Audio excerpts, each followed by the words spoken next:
In today's video, I am going to teach you how to download a Miro board.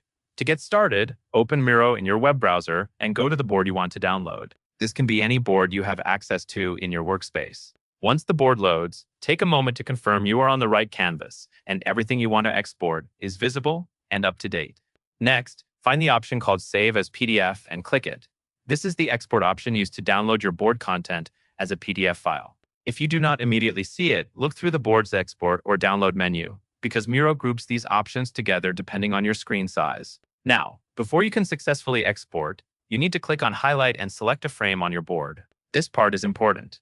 Miro requires at least one frame in order to export or download content as a PDF. A frame works like a page boundary, telling Miro exactly what area should be captured in the exported document. When you highlight and choose a frame, you are defining what will become the PDF page or pages. If your board has multiple frames, make sure you highlight the one that contains the content you need.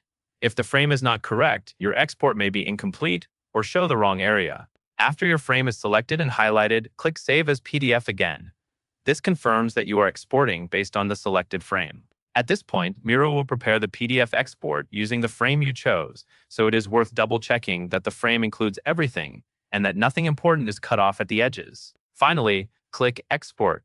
Miro will generate the file and begin downloading it to your computer. Depending on your browser settings, the PDF may download automatically, or you may be prompted to choose a location to save it. Once the download finishes, open the PDF to verify the pages look correct and the frame exported the way you expected. That covers everything you need to know.